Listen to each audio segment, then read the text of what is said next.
All right. Good morning and good evening மக்களே. Welcome to Tamil news. நான் பாலமுனுசாமி. இந்த வீடியோவில் வந்து ஒரு முக்கியமான விஷயத்த பேச போகிறோம். ரெண்டு விஷயம் இருக்குது. ஃபர்ஸ்ட் வந்து பார்த்தீங்கன்னாக்கா, விஜய் அவர்களுக்கு அனுமதி மறுக்கப்பட்டு அதுக்கப்புறம் வந்து பெரிய ஒரு போராட்டத்துக்கு பிறகு இன்னைக்கு போயிட்டு தலைமை செயலகத்தில் அந்த அதிகாரிகளை பார்க்கலான்னு போனால் அங்கே ஒரு தற்கொலை கூட்டம், உண்மையான தற்கொலை கூட்டமே அங்கே தான் வந்திருக்கு. இந்த பத்திரிகையாளர்கள் மற்றும் அங்கே இருந்த அரசு ஊழியர்கள். இந்த பத்திரிகையாளர்கள் தான் இவனுக்கு என்ன நெரேட்டிவ் செட் பண்ணானுங்க. மக்கள் எல்லாம் பார்த்தீங்கன்னா தற்கொலைகள் மாதிரி வர்றாங்க, மக்களுக்கு வந்து ஒரு சின்ன இது கூட கிடையாது, அது இல்லை இது இல்லை அப்படின்னு சொல்லிட்டு சகட்டு மேனிக்கு வந்து பார்த்தீங்கன்னாக்கா இது பண்ணானுங்க. இன்னைக்கு ஒரு வீடியோ போட்டிருக்காங்க, அந்த வீடியோ பாருங்க. உண்மையிலேயே யாராயும் தற்கூரி அப்படின்னு போய் ஒருத்தர் லிஃப்ட்டுக்குள்ள ஏறி உட்காந்துருக்குறான் பாஸ். லிஃப்ட்ல லிஃப்ட்ல கேமரா எடுத்துட்டு போய் மேடை உட்காந்துக்கிறான் விஜய். நீ என்னடா இங்க பண்ற, வெளியே போடா ஏங்கிற பயலா அப்படின்னு மாதிரி கேமரா தூக்கி போய் லிஃப்ட்டுக்குள்ள வச்சுக்கணுங்க பாஸ். ஓரம் நின்று வச்சிருக்காங்க.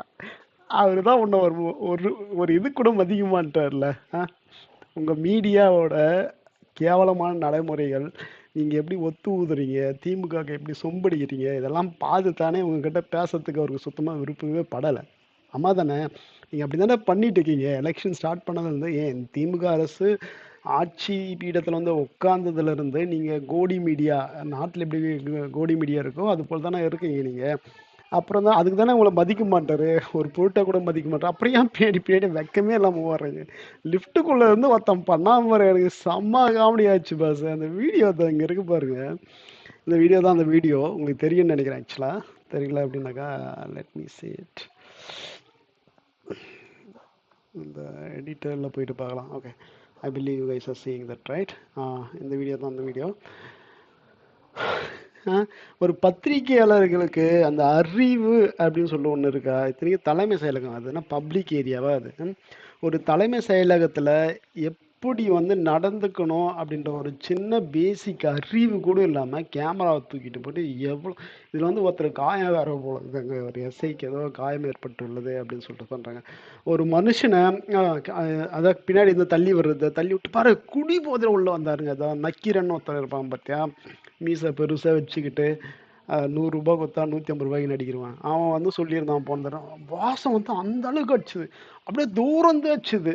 அப்புறம் இதுக்குள்ள வந்து யாராவது இருந்தாங்க, அதுக்குள்ள ஏதோ இருந்தாங்க அப்படின்னு சொல்லிட்டு, அதாவது ஊதி ஒரு வேலைலாம் பண்ணுவார்ல. ஸோ அது போல் பண்ணுறதுக்காகவும் நெட்டி தள்ளி விட்டு கீழே விழுந்துட்டு இருப்பாருங்க, தடுக்கி விழுந்துட்டு இருப்பாருங்க அப்படின்னு சொல்லிட்டு மீம்ஸ் போகிறதுக்காகவும் தான் இவனுங்க வந்து இவ்வளோ அராஜகம் பண்ணுறானுங்க.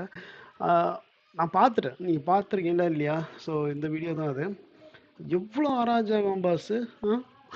ஒரு தலைமை செயலகத்துக்குள்ள எப்படிடா இப்படியாடா நீங்க பண்ணுவீங்க? ஒரே ஒரு வார்த்தை அவர் பேசல, ஒரே வார்த்தை பேசியிருந்தாக்கா உள்ளுக்குள்ளேயாச்சுன்னு மாண்டு இருப்போனுக்கு போலக்கு.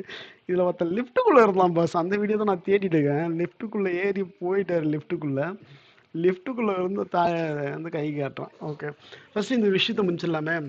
இப்போ வந்து பார்த்தீங்கன்னாக்கா, இவங்க பெரம்பலூர் தொகுதியில் போயிட்டு பிரச்சாரம் பண்ணதுக்காக ஆப்பில் ஆல்ரெடி வந்து ரிஜிஸ்டர் பண்ணியிருக்காங்க. 26ஆம் தேதி ரிஜிஸ்டர் பண்ணிட்டாங்க. இந்த பூதம் அப்படின்னு சொல்லிட்டு சில பேர், அதாவது திமுகவோட சொம்புகள், திமுகவோட கொத்தடிமைகள் அப்படின்னு சொல்லலாம். பூதமெல்லாம் வந்து ஏடிஎம்கே ஆட்சியில் அப்படியே பேப்பர் எடுத்து விடுவார். பரவாயில்லையே, யார் இவன் அப்படின்னு சொல்லிட்டு பார்த்தா கடைசியில் எல்லாருமே பெய்டு மீடியாஸ், எல்லாமே பெண் மீடியான்னதை பார்த்தீங்கன்னாக்கா தெரியாதவங்க சொல்கிறேன். திமுகவோட இந்த இந்த மாதிரியான டிஎம்கே ஐடி விங்ஸை செயல்படுற ஒரு விஷயம், அதாவது திமுகவுக்கு ஆதரவாகவும் மற்ற கட்சிகள் வந்து எதிர்த்து அபியூஸ் பண்ணதுக்காக உருவாக்கப்பட்ட ஒரு அமைப்பு தான் அது, பென் அஃபிஷியல் அப்படின்னு சொல்லிட்டு. அவங்களுக்கு ஃபண்டிங் போகுது. அந்த ஃபண்டிங்கில் வந்து இவ்வளோ போல் சில ஆட்கள் எல்லாம் வந்து பின்னாடி உத்தமர் மாதிரி அப்படியே தினால ட்விட்டில் இருந்தாங்க. டிஎம்கே ஆட்சிக்கு உள்ள வந்து தான் இது எல்லாருமே வந்து பார்த்தீங்கன்னா டிஎம்கே ஐடி விங் அப்படின்னு சொல்லிட்டு அப்படியே இப்போ பல்லு இழிக்குது. ஸோ அந்த அளவுக்கு இவனுக்கு வந்து ஒன் சைடடாக சில விஷயங்களை பண்ணியிருப்பாங்க. ஸோ இவர் வந்து சொல்கிறது, சுவேதா போர்ட்டலில் வந்து எப்படி தாவேக்காவுக்கு வந்து அப்ளிகேஷன் ஃபில் பண்ணணும்னு சொல்லித்தாங்க அப்படின்னு சொல்லி, தாவேக்கா ஆல்ரெடி 26ஆம் தேதி அப்ளிகேஷன் ஃபில் பண்ணி கொடுத்துருக்காங்க. கொடுத்துட்டு அதுக்கு அனுமதி வந்து கொடுக்குறோம் அப்படின்னு சொல்லிட்டு கடைசியில் வந்து அனுமதி கொடுக்க மறுக்கப்பட்டிருக்கு. ஸோ இவர் வந்து என்ன சொல்கிறாரு அப்படின்னு கேட்டாக்கா, மாவட்ட தேர்தல் அதிகாரி குமரகுருவன் இது வந்து கையில் எடுத்து கொடுத்தாங்க அப்படின்னு சொல்கிறேன். கையில் வந்து கொடுத்தது என்னன்னாக்கா, இந்த இடத்துல வந்து நாங்கள் ஆல்ரெடி கொடுத்துருக்கோம், அதுக்கு நான் சப்மிட் பண்ணியிருக்கோம், சப்மிட் பண்ண இன்ஃபர்மேஷன் அங்கே இருக்குது, அதை உங்களுக்கு பேப்பரில் தரோம் அப்படின்னு சொல்லிட்டு தந்த விஷயங்கள். ஓகேவா? ஆனால் இவர் என்ன சொல்கிறாருனாக்கா, கையில் எல்லாம் தந்தா எப்படிங்க அப்படின்னு சொல்கிறது. என்ன ஆல்ரெடி தந்தாச்சுயா, போய் அதில் போய் பாரு. அது இன்ஃபர்மேஷன் கூட எதுவுமே தெரியாமல் தற்குறிகள் மாதிரி திமுக சொல்கிறத என்ன என்ன சொல்லுதோ அதை அப்படியே கேட்டுட்டு வந்து ஒப்பிக்கிற ஒரு ஆஃபீஸர்ஸ், ஒரு பொம்மை அதிகாரிகள் மாதிரி தான் இவங்க செயல்படுறாங்க அப்படின்றது கரெக்டாகவே தெரியுது.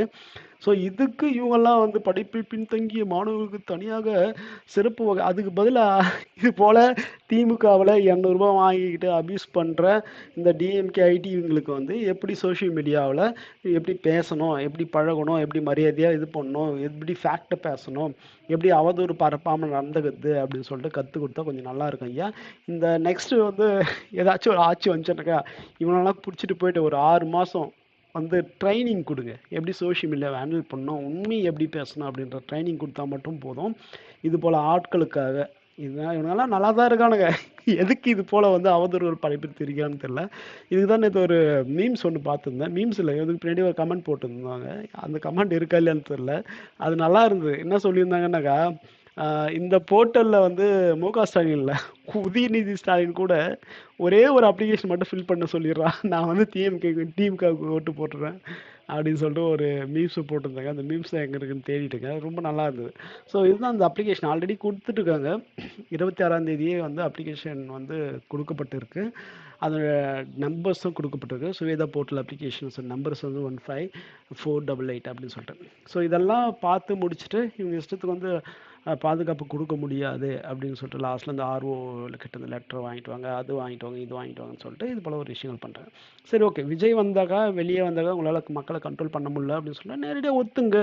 ஆமாங்க, எங்களால் கண்ட்ரோல் பண்ண முடியல, எங்களுக்கு அந்த திராணி கிடையாது, போலீஸ் அதிகாரிகள் கம்மியாக இருக்காங்க, மற்ற இதுக்கும் போக வேண்டியது இருக்குது, அதனால் விஜய் அவர்களை வந்து இது போல் நெருக்கடியான சூழ்நிலையிலையோ இல்லை வந்து தெரு பிரச்சாரத்துக்கு வந்து அனுமதி கொடுக்குறது ரொம்ப எங்களுக்கு கஷ்டமாக இருக்குது, அதனால் வந்து நீங்கள் கொஞ்சம் ஆல்ட்டா பண்ணுங்கனாக்கா முன்னெல்லாம் பார்த்தா, அதாவது ஜெயலலிதா இருக்கும்போதெல்லாம் பார்த்தீங்கன்னா தெருமுனை பிரச்சாரம் அப்படின்னு கொஞ்சம் கம்மியாக இருக்கும்.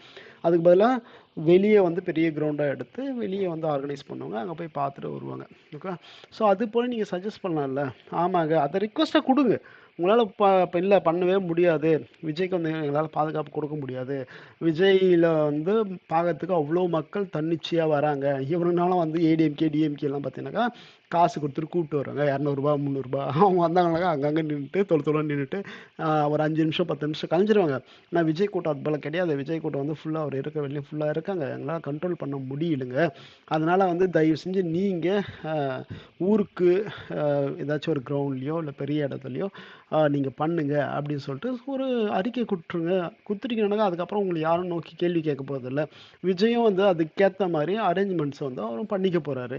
சரி, நீங்கள் எதுவுமே பண்ணாமல் ஓகே நாங்கள் கொடுக்குறோம், நாளைக்கு கொடுத்துட்றோம், இன்றைக்கி கொடுத்துட்றோம், இவங்ககிட்ட போய் இது வாங்கிட்டு வாங்க, அவங்ககிட்ட போய் இது வாங்கிட்டு வாங்க அப்படின்னு சொல்லிட்டு கடைசியில் வந்து தர முடியாது அப்படின்னு சொல்கிறதெல்லாம் எந்த விதத்தில் நியாயமாக இருக்கும் சொல்லுங்க பார்க்கலாம்.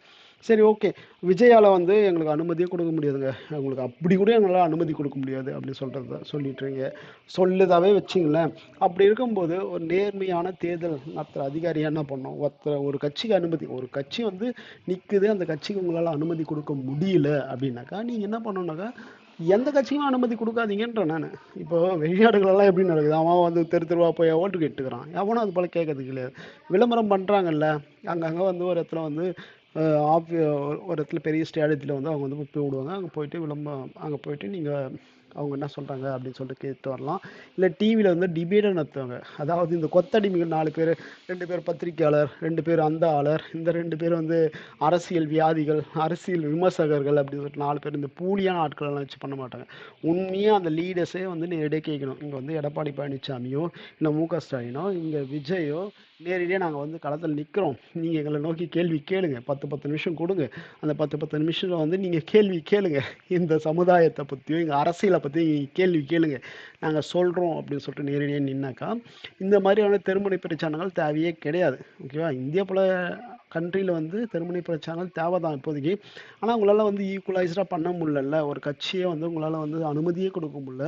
கிட்டத்தட்ட இன்னும் ஒரு 30 நாள் தான் தேர்தல் இருக்குது. 30 நாளைக்குள்ளே வந்து ஒரு கட்சி எந்த இது போல் நீங்கள் ஒரு ரெஸ்ட்ரிக்ஷன் வச்சு, அதாவது 2 நாளைக்கு முன்னாடி நீங்கள் அப்ளிகேஷன் கொடுக்கணும், நாங்கள் நான் என்ன பண்ணுவோம், அந்த 2 நாள் ஃபுல்லாக எடுத்துக்குவோம். எடுத்துகிட்டு வந்து 2வது நாள் எண்டில் வந்து நாங்கள் என்ன பண்ணுவோம், நீங்கள் வேற ஒரு இடம் கொடுங்க அப்படின்னு சொல்லுவோம். அதுக்கப்புறம் நான் ஒரு 2 நாள் எடுத்துக்குவாங்க. அதுக்கப்புறம் ஒரு 2 நாள், அதுக்கப்புறம் ஒரு 2 நாள்னு போனாக்கா ஒரு கட்சி வந்து தேர்தல் பிரச்சாரத்தை எப்படி தான் கண்டக்ட் பண்ண முடியும். அதுபோல் ஒரு கட்சிக்கு நீங்கள் அநியாயம் பண்ணும்போது அதை வந்து ஈக்குவலைஸ் ஆக்க தான் ஆகணும். எந்த கட்சியும் இப்போ தேர்தல் பிரச்சாரம் பண்ண தேவையில்ல. அவங்க வந்து டிவியில் போய் டிபேட் பண்ணீங்க, இல்லை வேறு ஏதாச்சும் ஒரு அரேஞ்ச்மெண்ட் பண்ணீங்க அப்படின்னு சொல்லிட்டு சொல்லாமே சொல்லுங்க. அப்போ தானே வந்து சமமான வாய்ப்புகள் வந்து எல்லாருக்கும் உருவாக்கப்படும். ஆல்ரெடி டிஎம்கே பல லட்சம் கோடிகளை வந்து ஊழல் பண்ணி வச்சுட்டு அதெல்லாம் கொட்டி இங்கே அரசியலை வந்து செஞ்சிட்ருக்காங்க. ஆமாம் தானே? இப்போ பார்த்தீங்கன்னாக்கா மலைமொழிங்க மகாதேவனுக்கெல்லாம் வந்து சீட்டே இல்லை அப்படின்னு சொல்லி தெரிஞ்சிருக்க மனோ தங்கராஜுக்கெல்லாம். மனோ தங்கராஜோட இன்டர்வியூ நேரில் தான் ஒன்று பார்த்துருந்தோம். இதில் வந்து என்ன பண்ணான்னா 15 கோரிகளையும் 3 கோரிகளாக மாற்றினாராம். அவ்வளோ ஊழல். அவ்வளோ 3 கோழிகளும் போயிட்டு நல்லா பணத்தை வசூல் பண்ணி வாயில போட்டு இப்போ சீட்டு கிடையில அப்படின்னு சொல்லி தெரிஞ்சிருக்காருன்னு நினைக்கிறேன். நல்லது தான் ஒரு விஷயம். அட்லீஸ்ட் கொஞ்சம் மக்கள் மேலே கொஞ்சம் பயமாச்சே அப்படின்னு சொல்லிட்டு சொல்லிக்கலாம். அதுக்கப்புறம் இங்கே பாருங்க, தீவிரவாதி இல்லை, அதான் கொலகார கும்பலெல்லாம் திருச்சி நடிக்க வெடிகுண்டு கத்தி அருவாள் என பயங்கர ஆயுதங்களுடன் வந்த 7 பேர் கைது. அந்த 6 பேர்ல வந்து 2 பேர், 7 பேர்ல வந்து 2 பேர் இங்க இருக்காங்க பார்த்து. அந்த மொட்டைத்தலையன் தான் இங்க மொட்டைத்தலையன் ஆகுது. இன்னொருத்த வந்து இங்க நின்றுக்காங்க பார்த்தியா. இவனுங்க தான் வந்து பார்த்தீங்கன்னாக்கா எல்லாம் சேர்ந்துட்டு டிஎம்கே கிட்ட ஒரு சீட்டு வாங்கியிருக்காங்க. இவருக்கு வந்து ஒரு சீட்டு ஒதுக்கப்பட்டிருக்கு ரவுடிகளுக்கு கட்சிக்கு சார்பாக. அதான் அதுக்கு முன்னாடி மணியன் ஒரு விஷயம் சொல்லியிருந்தார்ல, நீ ஒன்றும் இல்லை ஒரு 10 பேர் கூட்டு போய்ட்டு என்கிட்ட ஒரு கட்சி இருக்குங்க, நான் கூட்ட வந்து சேர்ந்துக்கிறேன் அப்படின்னு சொன்னாக்கா டிஎம்கே தீய கட்சி, அதாவது தீய சக்தி திமுக என்ன பண்ணோம் அப்படின்னாக்கா அவங்களுக்கு கூப்பிட்டு வச்சு ஒரு சீட்டு கையில் கொடுத்து அனுப்பிச்சிடும். ஓகேவா, போயிட்டு வாங்க ராசா அப்படின்னு சொல்லிட்டு. ஸோ அந்த அளவுக்கு ரொம்ப weakest party at the moment 2026. Edappadi Palaniswami அவ்வளோ கான்ஃபிடண்ட்டாக போகிறாரு. ஓகே, எனக்கு என் கூட இருக்கவங்க போதும், பாஜக இருந்தாலும் ஓகே தான் எனக்கு அப்படின்னு சொல்லிட்டு அவரு கான்ஃபிடண்ட்டாக பிரச்சாரம் பண்ணிட்டுருக்காரு. ஆனால் மு.க. ஸ்டாலின் அவர்கள் வந்து என்ன ஆச்சுன்னு தெரில, பயத்தில் வந்து கண்ட சங்கிங்க காலெல்லாம் விழுந்து, இந்த 2 சங்கிங்க இருக்காங்க பத்தியா, அதை பாருங்க, வீடியோ போட்டு வச்சுக்கோங்க. 2 பேரும் மாற்றி மாற்றி என்ன முட்டு, நீங்கள் அந்த பக்கம் முட்டு கொடுங்க, நாங்கள் இந்த பக்கம் முட்டு கொடுங்க. எனக்கு ஒன்றும் புரியல, ஏயா உனக்கு ஏன் திடீர்னு இந்த மாதிரியான வேலை ஆச்சு அப்படின்னு சொல்லிட்டு தான். ரஜினிகாந்த் வந்து பார்த்தீங்கன்னாக்கா என்ன சொல்கிறதே தெரியல, பெரிய மனுஷன் வேற. ஆர்ஹெச் வெர்சஸ் கேஹெச்னு சொல்லியிருந்தாங்க, பெரிய பீஜமெல்லாம் போட்டு 4 பேர் கால் துடைக்க விட்டு இவங்க 2 பேரும் நடந்து வந்தாங்க கூலிங் கிளாஸை போட்டு. கடைசியில் பார்த்தா இங்கே சங்கிங்க மாதிரி உட்காந்துட்டு இந்த பக்கம் ஒருத்தர் அந்த பக்கம் ஒருத்தர் வச்சுட்டு தள்ளு தள்ளு தள்ளு தள்ளு தள்ளு தள்ளுன்னு அந்த திமுகவில் அந்த வண்டியில் அந்த வடிவில் ஒரு காமெடி ஒரு வின்னரில் வர பற்றியா, நடுவில் வடிவில் உட்கார வச்சுட்டு 4 பேர் இந்த பக்கம் தள்ளு வராங்க. ஏய் எங்கள் அண்ணன் வழி வழி விட்றா அப்படின்ற மாதிரி இந்த பக்கம் இவரு தள்ள, அந்த பக்கம் அவரு தள்ள. ஐயோ, அந்த வீடியோ நீங்கள் பார்க்கணுமே, பார்க்காதவங்க வந்து ஃபர்ஸ்ட் அந்த வீடியோ பார்த்துருங்க. இதை வந்து ஆட்ஸாக ஓட்டிருக்கு தமிழ்நாட்டில். அதே பென் மீடியா வந்து ஆட்ஸாக இந்த பர்டிகுலர் வீடியோவை தங்கி நிறுத்துக்காங்க. நானும் படம் தான் எடுக்க போகிறாங்கன்னு நினச்சிருந்தேன் 2 பேரும் சேர்ந்துட்டு. கடைசியில் பார்த்தா இங்கே ப்ரோமோ எடுத்துருக்காங்க. பேசாம அந்த பொண்ணு தொடங்கி விடுறதுல வந்து மு.க. ஸ்டாலின் வந்து தொடங்கி விட்டுருந்தீங்கன்னு வச்சுக்கோ, ஒன்றும் நல்லா இருந்திருக்கும் அந்த மூவி. என்ன பண்ணுறதுன்னு தெரியல. ரஜினிகாந்துக்கு எதுக்கு இந்த ஒரு பழப்பு, அதாவது வயசான காலத்தில் நல்ல ஒரு மனுஷன், விமர்சிக்கிறதுக்கும் நம்மளுக்கு மனசு வரல ஆக்சுவலாக. இப்போவும் உழைக்கிறாரு, அதை நம்ம பாராட்டி தான் ஆகணும். இந்த வயசுலாம் உழைக்கிறது அப்படின்றது பாராட்டிக்கக்கூடிய வயசு தான். ஆனால் அதுக்காக வந்து இது போல் ஒரு சக நடிகர், ஓகேவா, அந்த நம்மளால கட்சி ஆரம்பிக்க முடியல, வரோன்னு சொல்லிட்டு அப்பன் தாத்தன் எல்லாரையும் ஏமாற்றி விட்டு கடைசியில் வந்து வருவார் அப்படின்னு சொல்லிட்டு பார்த்தாக்கா எனக்கு உடம்பு சரியில்லை கிளம்புறேன் பாய் டாட்டா அப்படின்னு சொல்லிட்டு கிளம்பி போயிட்டாரு. சரி, கிளம்பி போனதோ போக வேண்டியது தானே. ஆனால் கிளம்பி போனதுலேயும் பின்னாடி ஒரு பெரிய ஒரு பேக்கப்போட தான் போனார் கரெக்டாக. அதுக்கு முன்னாடி ரஜினிகாந்தோட வரலாறுலேயே 2 படம் தான் சன் டிவிக்கு பண்ணியிருந்தார், ஓகேவா. எப்போ வெளியே போனாரோ, அதாவது வந்து நான் அரசியலுக்கே வரமாட்டேன் அப்படின்னு சொல்லிட்டு வெளியே போனாரோ, அது வந்து 4 படங்கள் சன் டிவியில் வந்து பண்ணப்பட்டது. இந்த 4 வருஷத்தில் 4 படம் கரெக்டாக ஆயிடுச்சா.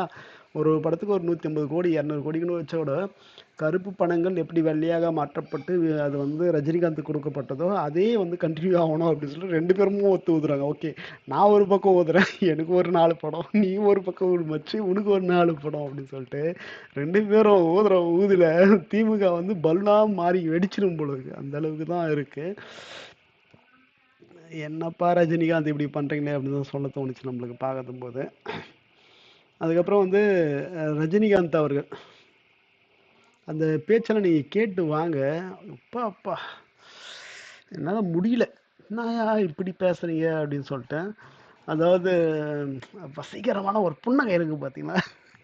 என்ன ஏன்பா ரஜினிகாந்த் சொல்லுது, ஏன்பா மு.க. ஸ்டாலினை வந்து எதாச்சும் புகழ்ந்து பேசுங்க அப்படின்னாக்கா, பாருங்க எச் ராஜாவெல்லாம் எப்படி கழுவி கழுவி ஊத்துனாரு. இருந்தாலும் அந்த ஆளு முன்னாடி போயிட்டு பின்னாடி உட்காந்துருக்காரு. ஏன்னா சங்கி, அந்த சங்கியை முதல்ல வந்து தமிழகத்துக்குள்ள கொண்டு வந்தது அவங்க அப்பா. அதே சங்கிக்கு வந்து ஏதாச்சும் ஒண்ணுனாக்கா அப்படியே முன்னாடி போய் நிக்கிறது மு.க. ஸ்டாலின். இது போல சங்கிகளுக்கு சப்போர்ட் ஆகிற ஒரு ஆட்சி நீங்க பார்த்துருக்கீங்களா? சொல்லுங்க பார்க்கலாம். எச் ராஜாவுக்கே கழுவி கழுவி ஊத்துன எச் ராஜாவுக்கே அவ்வளவு பண்றாரு அவரு. சங்கிகளுக்கும் திமுகவுக்கும் ஒரு பற்று இருக்குங்க. ஸ்டாலின் இஸ் மோர் டேஞ்சர் தன் கருணாநிதிங்க அப்படின்ற மாதிரி சொல்லியிருந்தாரு. அப்புறம் வேற என்னங்க பிடிக்கும் அவர் பத்தினா, அவரோட ஸ்மைலுக்கு பார்த்தீங்களா? மு.க. ஸ்டாலின் ஸ்மைலுக்கு பார்த்தீங்களா? யாரையும் நம்ம உருவ கேலி பண்ணக்கூடாது. பட் இந்த ஆளு பண்றதை பார்த்தா நம்மளுக்கு வந்து வேணாம், இதோட நிறுத்திக்குவேன். ஏன்னா அதுக்கு மேலே போனால் உருவ கேலி ஆகிடும். உருவ கேலி வந்து பண்ணுறது மிகப்பெரிய தவறு. ஸோ அதனால் வந்து அதை கடந்து போகும். ஸோ இதுதான் வந்து மிகப்பெரிய பண்பாளர். எப்படி பண்பாளர் அவர்? எப்படி பண்பாளர் சொல்லுங்க பார்க்கலாம். போகிற வரவனுக்கு வந்து பஸ்ஸில் ஏறி நின்று ஒருத்தன் அடிச்சு, ஏய் போடா தொலை போடா அப்படின்னு சொன்னார். அதுதான் பண்பாளர் பண்ணுற வேலையாது. பண்பாளராம் பண்பாளர். வயசான காலத்துல இந்த காசு சம்பாதிக்குது இவங்க படுற பாடுங்க, அதான் சம்பாதிச்சு வச்சுக்கங்களேன். அதை வச்சு கொஞ்சம் சுயமரியாதையும் சம்பாதிச்சு வச்சுங்க. அதாவது நான் என்ன சொல்லுவேன் அப்படின்னாக்கா, யார் மாதிரினாலும் இருந்துருங்க, இந்த கமலஹாசன் ரஜினிகாந்த் மாதிரி இருந்தவே இருந்துடாதீங்க வாழ்க்கையில அப்படின்னு தான் நான் வந்து சொல்லுவேன். காசு பணம் சம்பாதிக்கிறது முக்கியம் இல்லை தம்பி, கொஞ்சம் சுயமரியாதையும் சம்பாதிச்சு வைக்கணும். அதை கொஞ்சம் சம்பாதிச்சு வைங்க. வயசான காலத்துல சுயமரியாதை தான் ரொம்ப ரொம்ப முக்கியம். ஏன்னா வெளியே போறவங்களாம் வெளியே போ நீங்க வெளியே போறீங்கன்னு வச்சு ஏதாச்சும் உங்களை பார்த்து ஆனா இவரா இவரா அப்படின்றது போல இவரா அப்படின்றதுக்கு நிறைய வித்தியாசம் இருக்கு. அதை நீங்க எப்போ புரிஞ்சுக்கிங்க அப்படின்னு சொல்ல வயசான காலத்துல உங்களுக்கு சொல்லியும் புரிய வைக்க முடியாது. ஆனா ரஜினிகாந்த் வந்து ஒரு விஷயம் இருக்கு. அதாவது நம்ம பண்ண முடியாத ஒண்ணு சின்ன நேத்து வந்த பையன் பண்ணிடுறானே அப்படின்ற வைத்தறிச்சல் வந்து ரஜினிகாந்தோட வாயிலையும் சரி மூஞ்சிலையும் சரி நல்லா வர்றது நம்மளால பார்க்க முடியுது.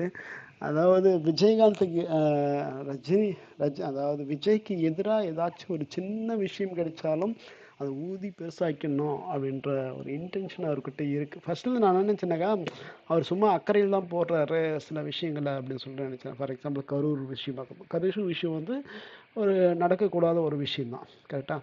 நடக்கக்கூடிய ஒரு விஷயம். 41 பேர் வந்து கொல்லப்பட்டார்கள். அதுக்கு காரணம் வந்து சில அயோக்கியர்கள் அப்படின்னு சொல்லிட்டு சொல்றாங்க. அந்த அயோக்கியர்கள் வந்து எந்த அயோக்கியம் அப்படின்றது தான் இப்போ கேள்விக்குறியா இருக்கு. செந்தில் பாலாஜி செந்தில் பாலாஜி அப்படின்ற ஒரு பேரும் அதுக்குள்ள இருக்கு. செந்தில் பாலாஜி வந்து இதுக்கும் செந்தில் பாலாஜிக்கு சம்பந்தமே இல்லை அப்படின்னாக்கா, செந்தில் பாலாஜி வந்து 2 விஷயங்களை வந்து பண்ணியிருக்க மாட்டார், நடந்திருக்காது. ஃபர்ஸ்ட் வந்து பார்த்தீங்கன்னா சிபிஐ வந்து செந்தில் பாலாஜியை கூப்பிட்டே இருக்க மாட்டாங்க. ரெண்டாவது வந்து பார்த்தீங்கன்னாக்கா, அவ்வளோ கான்ஃபிடென்ட்டாக செந்தில் பாலாஜி கரூரை விட்டு கோயில போயிட்டு போட்டிடுறாரு அப்படின்னாக்கா என்ன அர்த்தம்? செந்தில் பாலாஜி கரூர்ல ஏதோ பண்ணியிருக்கான். பண்ணாமல்லாம் வந்து இவங்களெல்லாம் நான் மரியாதையெல்லாம் கொடுக்கக்கூடாது சார். இவங்கெல்லாம் யார்? ஒன்றா நம்ம தற்கூறிங்க. இவங்களெல்லாம் வந்து மரியாதை நம்ம பேசணும்னு வச்சுக்கோங்க, நம்மளுக்கு தான் வந்து என்ன சொல்றது, 41 பேர் அரசியலில் ஒருத்தர் முன்னாடி வராரு அப்படின்னாக்கா நீங்கள் வந்து அதுக்கு ஏற்ற மாதிரி அரசியல் பண்ணுங்க. அது ஒன்றும் தப்பு சொல்ல மாட்டோம். ஆனால் மக்களோட உயிரில் விளையாடுவீங்களா அது போல்? எவ்வளோ ஒரு நெருக்கடியாக ஆட்பட்டு கிட்டத்தட்ட 41 பேர் இறந்துருக்காங்க. அந்த இறந்த வழக்கில் வந்து செந்தில் பாலாஜி தொடர்பு இல்லை அப்படின்னு சொல்லிட்டு சொன்னதெல்லாம் என்னால் நம்ப கூட முடியல. கண்டிப்பாக தொடர்பு இருக்கு. தொடர்பு இருக்க வச்சு தான் கரூர் கரூர் விஷயத்தில் கரூர் நிற்க வேண்டிய செந்தில் பாலாஜி வந்து இப்போ கோவைக்கு போயிருக்கார். ஸோ அந்த கரூர் விஷயங்கள் அப்படி நடந்து போகிறது ரஜினிகாந்த் அவர்கள் என்ன பண்ணுறாருனாக்கா ஒரு அறிக்கை வர்றாரு. இது பண்ணவங்களுக்கு ரொம்ப கஷ்டமாக இருக்குது அப்படி இப்படின்னு சொல்லிட்டு கண்டித்து ஒரு அறிக்கை விட்டாருன்னு வச்சுங்க. அப்போ வந்து நம்ம என்ன நினச்சோன்னா உண்மையிலே ஒரு மனுஷன் ஓகே இது போல் ஒரு விஷயங்கள் நடக்கும்போது எல்லாருமே ஆதங்கம் தெரிவிக்கிற மாதிரி எல்லாரும் பதற மாதிரி ரஜினிகாந்த் பதறாரு அப்படின்னு தான் நினச்சிட்டு இருந்தோம். அதுக்கப்புறம் வந்து பல சம்பவங்கள் அதுக்கு போல நடந்தது. ஆனால் எதுக்குமே வாயை திறக்கலையா அந்த ஆள். எந்த ஒரு சம்பவத்துக்குமே வாயை திறக்கல. ஏன் ரீசெண்டாக அதே 41 குழந்தைகள் கோவையில் வந்து உணவை சாப்பிட்டு அட்மிட் ஆனாங்களே, எவ்வளோ சீரியஸாக பேசப்பட்டது இந்த விஷயம். ஒரே ஒரு ட்விட்டு, ஒன்றுமே இல்லையே. திடீர்னு பார்த்தா அதுக்கெல்லாம் போடாத ஆளு என்ன பண்ணாரு, திடீர்னு வந்து பார்த்தாக்கா இவர் ஏதோ பேசிட்டாராம் ரஜினிகாந்த். என்ன பேசினார் அவர், மிரட்டி உங்களை வந்து அரசியலுக்குள்ளே வர வேணாம் அப்படின்னு சொல்லிட்டாங்க அப்படின்னு சொல்லிட்டு பேசினார். அது அன்னைக்கு பரவலாக பேசப்பட்டது தானே. நீங்கள் அரசியலுக்குள்ளே வரீங்க அப்படின்னு சொன்ன உடனே உதயநிதி ஸ்டாலின் என்ன போட்டு வச்சுக்காரு, சங்கி ரஜினிகாந்த்னு போடல. வரட்டும், வந்து ஃபஸ்ட்டு அவர் அரசியல் நிற்கட்டும், அதுக்கப்புறம் நான் பதில் சொல்கிறேன், அரசியல் அதை பற்றி வரலாம் என்கிட்ட கேட்காதீங்க அப்படின்னு சொல்லிட்டு பெரிய அரசியல் ஞானி விஞ்ஞானி மாதிரி வந்து உதயநிதி ஸ்டாலின் பேசல. ஏன் அங்கே வளர்த்துட்ருக்காங்களே 4-5 ஆடு மாடுங்க அங்கே திமுகவோட ஐடி விங்ஸில், இந்த செந்தில் இந்த இந்த செந்தில் யார் இப்போ ஒரு பரோட்டா மாஸ்டர் செந்தில், அதுக்கப்புறம் பார்த்தீங்கன்னா சில பேரெல்லாம் வந்து திமுகவுக்கு சொம்பு தூக்கணும் அப்படின்னு சொல்லிட்டு சில பேர் வந்து பேசிட்டுருப்பாங்க மேடையில். எவ்வளோ ஆக்ரோஷமாகவும் எவ்வளோ அருவருப்பாகவும் பேசுனாங்க. ஸோ அதெல்லாம் வந்து திமுகவுக்கு தெரியும் தானே, சாரி ரஜினிகாந்த் அவர்களுக்கு தெரியும் தானே. ஸோ அப்படியா போட்ட திமுகவை விமர்சித்த ஒரு ஒரு விமர்சனம் போடல. திடீர்னு பார்த்தா ஆதவ அர்ஜுனா ஒரு விஷயம் சொல்கிறாரு, சொன்ன உடனே அது விமர்சனம் போட்டு அது பிச்சுட்டு போகுது.